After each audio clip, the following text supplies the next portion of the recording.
So, I didn't expect to be back with another update so soon, but here we are.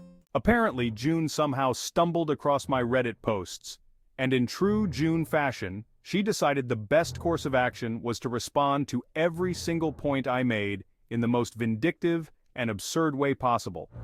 She must have been drinking again, because her comments were so unhinged that even I was stunned reading them. June started by attacking me directly, saying, "Wow, you're really gonna air our family business to a bunch of strangers? Classy, bro."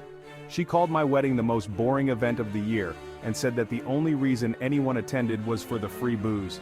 According to her, my wedding was an overhyped Pinterest fantasy that was more about Carrie's Instagram likes than love.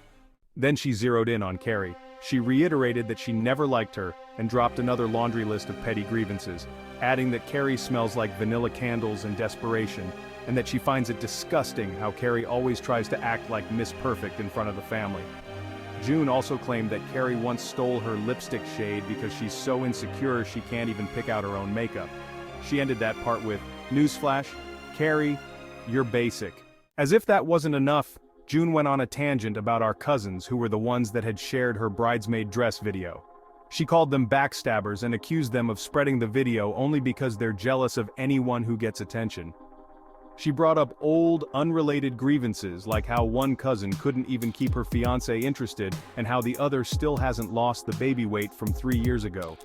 She then doubled down saying, "Funny how they're so quick to judge when they've got their own messes they can't clean up."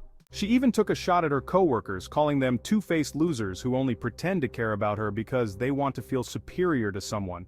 She specifically called out a woman she works with, accusing her of being the office gossip who lives for everyone else's misery because her own life is so sad. June seemed particularly furious at her boss, claiming that he only pulled her in for a meeting because he's got nothing better to do, and that he's just mad because no one laughed at his speech at the last office party. She added, "Maybe he should worry about his own drinking problem before coming at me." She went back to the incident at my wedding and somehow tried to justify her actions. She said that if people can't handle the truth, that's on them. And she's done pretending to be nice for a bunch of fragile egos. She claimed that the only reason no one laughed during her speech was that everyone was too uptight, and said she's the only one who had the guts to say what everyone was thinking. She also managed to throw in some bizarre claims, like how our entire family is a toxic cesspool of fake smiles, and accused our parents of playing favorites and always putting me on a pedestal.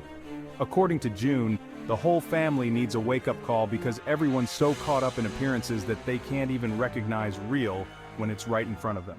After her comments went live, it didn't take long for the family chat to blow up. A few relatives reached out to me directly, shocked and horrified by her responses. Some who were initially sympathetic toward June have now completely lost patience with her. Our cousins, the ones she targeted in her rant, are furious and are considering blocking her entirely. One of them told me they never realized how deep June's bitterness ran and that her words were a final straw for them. June's latest outburst has only made things worse for her at work too. The cousin who works in the same industry as June heard through the grapevine that June's boss saw her comments, including the part where she bashed him and her co-workers. Word is there might be consequences coming her way, which doesn't surprise me in the least. I wish I could say this is the end of the saga, but at this point, who knows what June is going to do next? She seems determined to burn every bridge she's ever had, and I've run out of ways to make her see reason. For now, all I can do is sit back and watch the fallout of June's self-destructive behavior.